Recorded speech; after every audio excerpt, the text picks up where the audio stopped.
Hei, hvis du har lyst til å støtte meg, kan du bli med på Patreon. Hvis du har lyst til å se begge tekster samtidig, norsk og engelsk, kan du gå til nettsiden min. Der kan du velge bare norsk eller begge tekster. Der finner du også full transkripsjon. Tusen takk for at du ser på. Håper du liker videoen. Hei, hei. Så, i dag, nå, skal vi snakke om litt forskjellige Pokémon. Jeg har valgt å gå for Pokémon først, fordi kjæresten min fikk Pokémon i julegave. Så hun har spilt masse på Switch og kost seg veldig med spillet. Så jeg tenkte at i dag så skal vi ha en liten gjetterunde mellom oss. Så jeg beskriver Pokémon, og du gjetter. Er du klar? Så, runde 1. Hva er dette for noe? Er det Bulbasaur, Charmander, Pikachu eller Squirtle? Så da har vi ledetråd 1. Den bruker elektriske angrep. Det kommer strøm ut fra den. Den har røde skinn. Så rød, den fargen her, rød, på skinnene sine. Den sier ofte navnet sitt. Den sier hva den heter for noe. Så, ledetråd nummer 2. Den er veldig kjent. Veldig mange folk. Alle som er små, og til og med veldig mange voksne, kjenner til denne Pokémon. Den er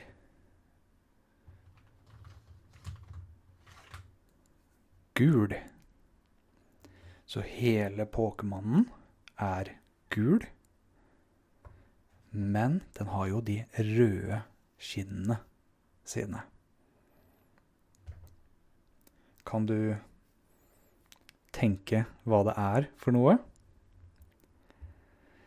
Er det Bulbasaur? Nei. Er det Squirtle? Nei. Det er Pikachu. Så hvis du valgte Pikachu, veldig godt jobba. Så, runde nummer 2. Hva er dette for noe? Du kan velge mellom Charmander, Vulpix, Growly og Eevee. Så ledetråd 1, det er en ild-Pokémon. Så ild, masse flammer. Den er oransje. Pokémonen vi ser etter har fargen oransje. Og den er ganske liten. Sånn, ja, ganske liten. Har du noen tanker om hva det kan være for noe? Ledetråd nummer 2. Den har ild flamme, levende flamme, på halen sin. Den kan utvikle seg. Den er liten nå, men den kan bli større og enda større. Så den kan utvikle seg 2 ganger. Og når flammen på halen slukker, er det veldig farlig for den.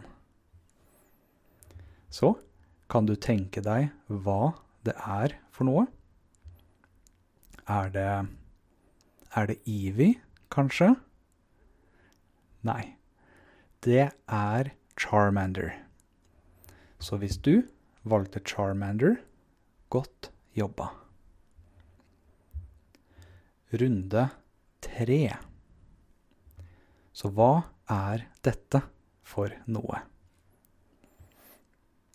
Nå kan du velge mellom Machamp, Snorlax, Gengar, Onix. Så, første ledetråd. Det er en veldig stor Pokémon. Veldig, veldig stor. Den er veldig tung, veldig stor, og kanskje det er litt for mye hint. Den er veldig rund. Den beveger seg ikke mye. Den liker å ligge og sove. Så, ledetråd nummer 2. Den spiser veldig mye. Den er veldig glad i mat. Og for dere som har spilt første generasjon av Pokémon, altså gul, blå og rød, så liker den å ligge i veien. Så hvis man går tur, så ligger den og blokkerer veien, så du ikke vet hvor du kan gå. Du kan ikke gå forbi den. Så, har du noe tanker om hva slags Pokémon det her kan være? Er det Gengar, kanskje? Gengar er jo litt rund, den også. Men nei. Pokémonen vi ser etter er Snorlax. Så hvis du valgte Snorlax, godt jobba. Så har vi runde 4. Hvilken Pokémon beskriver jeg nå? Du kan velge mellom Clefairy, Jigglypuff, Chansey og Togepi. Så ledetråd 1, det er en rosa Pokémon. Pokémonen er av fargen rosa. Dette er rosa. Og Pokémonen er rosa. Den er rund. Ganske rund. Og den ser veldig søt ut. Så den er rund og søt. Kan du tenke på hva det er for noe, kanskje? Ledetråd nummer 2. Den liker å synge. Så den holder en mikrofon og synger. Den er veldig glad i å synge. Når den synger, så er alle folk rundt, de begynner å sovne. Og Pokémonen blir veldig sint, veldig sint, når folk sovner. Så den tar det vi trodde var en mikrofon, men som egentlig var en tusj. Så tar den av korken på tusjen og tegner på mennesker.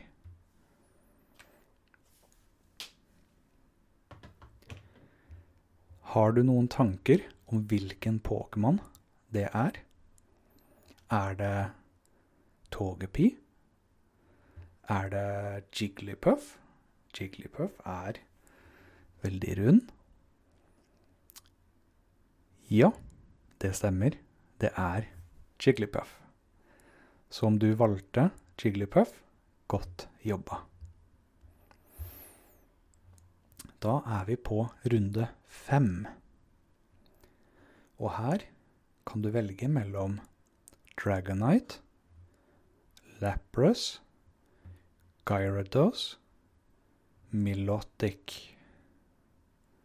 Så, ledetråd nummer 1. Det er en veldig stor Pokémon. Og den er veldig sterk. Veldig sterk. Og den ser veldig sint ut. Veldig, veldig sint. Så, har du noen tanker om hvem det kan være? Da går vi til ledetråd nummer 2. Den er blå. Pokémonen er blå. Den lever i vann. Så vann er der vi kan svømme, og den lever nede i vannet. Så, siste lille hintet, den utvikler seg fra en liten fisk. Har du noen tanker på hva det kan være for noe? Hvis du svarte Gyarados, så er det korrekt. Godt jobba. Så, det var slutten på videoen. Jeg håper du hadde det gøy, og så lurer jeg på, hvor mange klarte du korrekt? Klarte du 1, 2, 3, 4 eller 5 korrekt? Gjerne skriv nede i kommentarfeltet. Så ses vi i neste episode. Ha det bra.